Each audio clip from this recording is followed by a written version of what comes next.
नमस्कार दोस्तों, स्वागत है आपका परीक्षा चिंतन यूट्यूब चैनल पर। आज की इस वीडियो में हम लोग एग्रीकल्चर के टॉप 25 क्वेश्चन जो हैं उनको इस वीडियो में सॉल्व करेंगे, जो कि कॉम्पिटिटिव एग्जाम की दृष्टिकोण से महत्वपूर्ण हैं। ये आपके दिल्ली के टीजीटी पीजीटी के एग्जाम में भी पूछे गए हैं कुछ क्वेश्चन इसमें में से।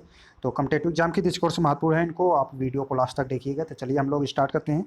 जिन्होंने चैनल को सब्सक्राइब नहीं किया है, चैनल को सब्सक्राइब कर ले, बेल आइकन प्रेस कर दे। साथ ही साथ जिन्होंने वीडियो को लाइक नहीं किया है, वीडियो को लाइक कर दें और टेलीग्राम ग्रुप को ज्वाइन कर दें। वहाँ पे पीडीएफ जो है आपको शेयर कर दिया जाएगा। तो चलिए हम लोग स्टार्ट करते हैं। पहला क्वेश्चन है, agro climatic regional planning was initiated in India with the inception of first 5 year plan. Grow more food campaign C है in late 80s and D है 7 5 ईयर प्लान। तो एग्रो क्लाइमेटिक रीजनल प्लानिंग जो है वो भारत में कब launch किया गया था? तो 4 ऑप्शन हैं, इन चारों में से किस में हुआ था? तो राइट आंसर जो है डी वाला ऑप्शन हो जाएगा। द 7th 5 ईयर प्लान में जो है एग्रो क्लाइमेटिक रीजनल प्लानिंग जो है वो इनिशिएट किया गया था। ठीक है, तो राइट आंसर क्वेश्चन नंबर 1 में डी वाला ऑप्शन हो जाएगा। अगले प्रश्न की तरफ बढ़ते हैं हम लोग। प्रश्न संख्या 2 है कि rice production is highest in areas having high rainfall. B है कैनाल्स इरीगेटेड लैंड। सी है bright sunny days during and after anthesis. तो क्वेश्चन नंबर 2 में राइट आंसर जो है ए वाला ऑप्शन हो जाएगा। 1 2 3 सभी जो दिए गए हैं वो राइस प्रोडक्शन के हाईएस्ट प्रोडक्शन के लिए जो है एरियाज हैविंग होता है। तो high rainfall, canal irrigated land, bright sunny days during and after anthesis जो है, इन सभी जो के कारण जो है राइस का प्रोडक्शन हाईएस्ट होता है। ठीक है, तो राइट आंसर जो है क्वेश्चन नंबर 2 में ए वाला ऑप्शन हो जाएगा। अगला जो क्वेश्चन है क्वेश्चन नंबर 3 है, the ecosystem determining agro ecological zone has 2 components which biotic and abiotic. Biotic component comprised of A है light water and animal, minerals plant and soil organism, materials like water, minerals, salt, atmospheric gases, energy like light, heat and storage energy। तो biotic और abiotic जो है ecological में दो जो compound होते हैं, बायोटिक होता है, एबायोटिक होता है। बायोटिक के अंतर्गत जो है जैविक मतलब जो जीवित हैं वो आएंगे। एबायोटिक के अंतर्गत जो आएंगे आपका एटमॉस्फेरिक गैस हो जाएगा, एनर्जी लाइक लाइट हो जाएगा, हीट हो जाएगा, स्टोरेज एनर्जी हो जाएगा, mineral likes water, mineral salts, ये सभी जो हैं आपके एबायोटिक के अंतर्गत आएंगे। तो राइट आंसर जो है क्वेश्चन नंबर 3 में सी वाला ऑप्शन जो है राइट आंसर हो जाएगा। ठीक है, अगले प्रश्न की तरफ बढ़ते हैं। प्रश्न संख्या 4 है, एबिलिटी ऑफ सिस्टम से agriculture to maintain inter regional equity and enhance of required the flow of its products and service by way of linkage with other system without damaging its own long term potential is called। तो question number 4 में right answer जो है B वाला option हो जाएगा, ए sustainable system. तो right answer जो है बी वाला ऑप्शन होगा। ठीक है, अगले प्रश्न की तरफ बढ़े हम लोग। तो प्रश्न संख्या 5 है, क्रॉप मिक्सचर है provide biological most dynamic under water stress condition.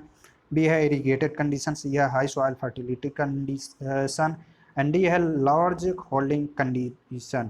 तो राइट आंसर जो है क्वेश्चन नंबर 5 में जो है ए वाला ऑप्शन हो जाएगा, वाटर स्ट्रेस कंडीशन। ठीक है, तो क्वेश्चन नंबर 5 में ए वाला ऑप्शन हो जाएगा। अगला क्वेश्चन जो है क्वेश्चन नंबर 6 है कि in jute growing areas the usual alternate crop is sugarcane, cotton, wheat, rice. तो जूट ग्रोइंग एरियाज में जो है हम अल्टरनेट के रूप में जो है राइस क्रॉप को ग्रो कर सकते हैं। तो राइट आंसर जो है क्वेश्चन नंबर 6 में सी वाला ऑप्शन हो जाएगा। ठीक है, तो राइट आंसर क्या होगा? 6 वाला हो जाएगा, सॉरी सी वाला, राइस क्रॉप। ओके, अगला क्वेश्चन जो है क्वेश्चन नंबर 7 है कि which one of the following terms is used to denote the relative land area under sole crop required to produce the same yield as obtained under a mix or an intercropping system at the same management is land utilization index। B है cropping intensity. C है land equivalent ratio. D है relay cropping. तो question number 7 में right answer जो है सी वाला option हो जाएगा, लैंड इक्विवेलेंट रेशियो। ठीक है, तो क्वेश्चन नंबर 7 में सी वाला ऑप्शन राइट होगा। 6 में जो है सी वाला ऑप्शन हो जाएगा। ठीक है, अगला जो है क्वेश्चन नंबर 8 है कि pulses fit well in cropping system as they are short duration crop. B है लॉन्ग ड्यूरेशन क्रॉप। सी है disease resistant crop and D है मॉइस्चर स्ट्रेस रेसिस्टेंट क्रॉप। तो pulse fit well in cropping system as they are short duration crop. तो pulse क्रॉपें जो हैं वो short duration की क्रॉपिंग होती हैं। तो राइट आंसर जो है क्वेश्चन नंबर 8 में ए वाला ऑप्शन हो जाएगा। अगला क्वेश्चन जो है क्वेश्चन नंबर 9 है कि एज पर principle of crop rotation pulses should be included in rotation because they increase total pulse production, B है they release land quickly for the second crop, and C है they help in maintenance of soil fertility, and D है they increase the yield of succeeding cereals crop. तो question number 9 में जो right answer होगा यहाँ पे सी वाला option हो जाएगा, दे help in maintain of soil fertility. ठीक है, तो क्वेश्चन नंबर 9 में सी वाला ऑप्शन हो जाएगा, दे help in maintain of soil fertility. अगला प्रश्न की तरफ हम बढ़ें तो प्रश्न संख्या 10 है। क्वेश्चन नंबर 10 जो है कि which one of the following pairs is not correctly match. इसमें आपको पहचान करना है कि कौन सा 4 ऑप्शन है, इनमें से कौन सा मैच नहीं कर रहा है। तो रिले क्रॉपिंग, रिले क्रॉपिंग क्या कहा जाता है, sowing pulse in rice crop period to harvest. ठीक है, तो ये जो है आपका राइस फील्ड को हार्वेस्ट करने से पहले जो है आप पल्स को सोइंग कर दे रहे हैं, तो उसे रिले क्रॉपिंग कहते हैं। इंटर क्रॉपिंग जो होता है वीट आफ्टर राइस, तो ये आपका इंटर क्रॉपिंग के अंतर्गत नहीं आता है। ठीक है, तो वीट आफ्टर राइस जो होगा ये इंटर क्रॉपिंग में नहीं आएगा। मल्टी टायर क्रॉपिंग जो है कोकोनट, पीपर, कोको, पाइनएप्पल, तो ये भी आपका सही है, मल्टी टायर क्रॉपिंग है इनका। तो क्वेश्चन नंबर 10 में जो होगा सोल क्रॉपिंग, तो सोल क्रॉपिंग के अंतर्गत जो है पोटैटो आएगा, तो ये भी राइट है। लेकिन इसमें जो बी वाला ऑप्शन दिया गया है inter cropping wheat after rice, यही आपका राइट आंसर नहीं है। अगले प्रश्न की तरफ बढ़ें तो हम लोग देखते हैं क्वेश्चन नंबर 11 में पूछा जा रहा है कि which one of the following is not principal N fixation fixing algae community of blue green algae. तो राइजोबिया, एनाबीना, एस्टोबैक्टर, एजोस्पिरिलियम। ठीक है, तो क्वेश्चन नंबर 11 में बी वाला ऑप्शन जो है राइट आंसर होगा। ठीक है, एनाबीना जो है वो राइट आंसर हो जाएगा। तो which one of the following is the principal N fixing algae community blue green algae, Anabaena होगा। तो बी वाला ऑप्शन क्वेश्चन नंबर 11 में हो जाएगा। अगला प्रश्न है प्रश्न संख्या 12, groundnut spec when develop in the soil from roots stems tuber fruit. तो ग्राउंड नट में पेग से क्या विकसित होता है, सॉइल में फ्रूट विकसित होता है। तो राइट आंसर जो है क्वेश्चन नंबर 12 में डी वाला ऑप्शन जो है राइट आंसर हो जाएगा। ठीक है, तो क्वेश्चन नंबर 12 में डी वाला ऑप्शन होगा फ्रूट। तो groundnut pegs when develop in the soil from fruit. अगला जो क्वेश्चन है कि क्वेश्चन नंबर 13 है कि fire curing is followed in chewing type tobacco, B है बीड़ी टोबैको, सी है हुक्का टोबैको, एंड डी है चीरूट टोबैको। क्वेश्चन नंबर 13 में जो राइट आंसर होगा यहाँ पे fire curing of followed in chewing type tobacco. Right answer जो है क्वेश्चन नंबर 13 में ए वाला ऑप्शन जो है वही राइट आंसर हो जाएगा। ठीक है, तो क्वेश्चन नंबर 13 में ए वाला ऑप्शन राइट है। अगला जो क्वेश्चन है क्वेश्चन नंबर 14 है कि consider the following physiological stage of wheat, crown root initiation, seedling, and 3 है टिलरिंग, एंड 4 है ईयर इमरजेंस। तो क्वेश्चन नंबर 14 में जो राइट आंसर हो जाएगा यहाँ पे सी वाला ऑप्शन जो दिए गए हैं। पहले जो होगा आपका सीडलिंग होगा, इसके बाद क्राउन रूट इनिशिएशन होगा, टिलरिंग होगी, इसके बाद चौथे नंबर जो होगा ईयर इमरजेंस प्रैक्टिस होगा। ठीक है, तो क्वेश्चन नंबर 14 में सी वाला ऑप्शन जो दिया गया है राइट आंसर होगा।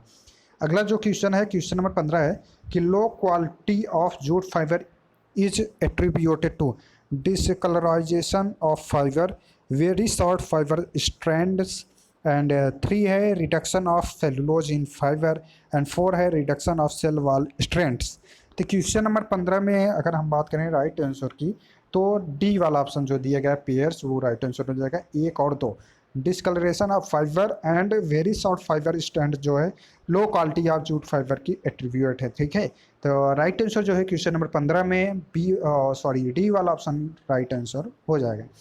अगला जो प्रश्न है प्रश्न संख्या 16 है कि which of the following 2 crops are responsible for almost 75% of pulses production in India, gram and moong B है pigeon pea and moong bean, C है moong bean and lentil, and D है ग्राम एंड पिजन पी। तो भारत में जो है 75% किन 2 दलहनी फसलों से जो है प्रोडक्शन होता है। तो 4 ऑप्शन है, इन चारों में से कौन सा राइट आंसर हो जाएगा। तो डी वाला ऑप्शन जो है राइट आंसर हो जाएगा, ग्राम एंड पिजन पी। तो ये दोनों मिल के जो है लगभग 75% टोटल प्रोडक्शन करते हैं इंडिया में। ठीक है, दलहनी फसलों का।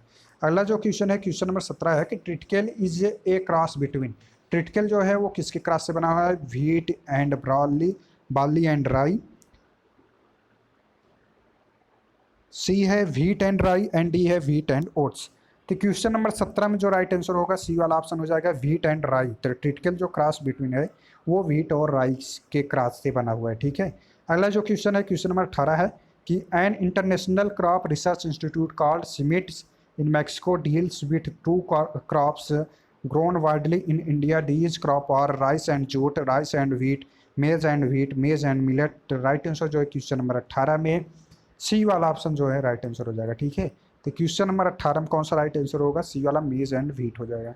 अगला जो क्वेश्चन है क्वेश्चन नंबर 19 है।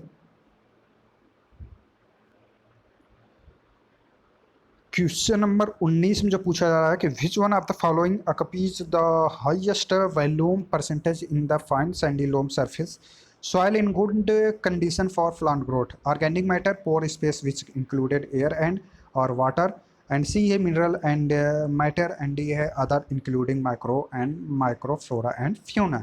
तो क्वेश्चन नंबर 19 में जो राइट आंसर होगा बी वाला हो जाएगा pore space which included air and और वाटर। ये जो है आपका राइट आंसर हो जाएगा। तो good condition for plant growth के लिए जो है लोम सरफेस सॉइल का वो pore space which included air and water होना चाहिए, ठीक है। तो क्वेश्चन नंबर 19 में बी वाला ऑप्शन होगा। अगला जो क्वेश्चन है क्वेश्चन नंबर 20 है कि pedology is considered soil as natural body purely a synthesize one medium for plant growth, and D है powder rock mass of the earth crust.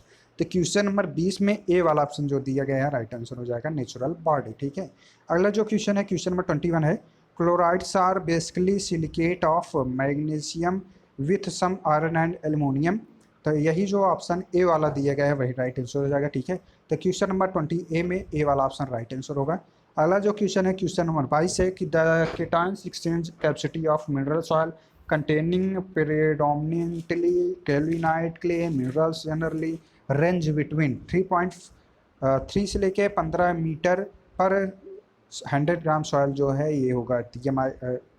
तो क्वेश्चन नंबर 22 में ए वाला ऑप्शन है वही राइट आंसर होगा। अगला जो है क्वेश्चन नंबर 23 है। तो क्वेश्चन नंबर 23 में है कि in soil science micelles stand by colloidal particles carrying positive charge, B है colloidal particle carrying negative charge, micropores in between textural particles and negatively charge silt particles with high CEC। तो right answer जो है question number 23 में D वाला option जो है right answer हो जाएगा, ठीक है। अगला जो क्वेश्चन है क्वेश्चन नंबर 24 है कि soil high in swelling clay which crack widely upon drying resulting in shrinking, shearing and soil mass movement are characteristics of altisols, intisols, podzols and vertisols। तो क्वेश्चन नंबर 24 में right answer जो है वो आपका D वाला option right answer हो जाएगा vertisols. अगला जो है लास्ट यही क्वेश्चन है कि total porosity of a soil with 1.3 to 5 gram CCPD as 2.6 gram CCPD तो पार्टिकल्स क्या होगा? 30%, 40%, 50% एंड 60%। तो राइट आंसर जो होगा सी वाला ऑप्शन हो जाएगा 50%, ठीक है। तो राइट आंसर जो है क्वेश्चन नंबर 25 में 50% हो जाएगा। ये क्वेश्चन है आप लोगों को कमेंट करके बताना है कि line passing through the least cost point in the isoquant map is called isocline, रिग्ड line, expansion path, isoquant curve. तो ठीक है, ये 4 ऑप्शन है, इनका आंसर जो है आपको कमेंट करके बताना है। चलिए, वीडियो को जिन्होंने लाइक नहीं किया लाइक कर दें, वीडियो को ज़्यादा से ज़्यादा एक बार सभी लोग शेयर कर दें। वीडियो देखने के लिए धन्यवाद।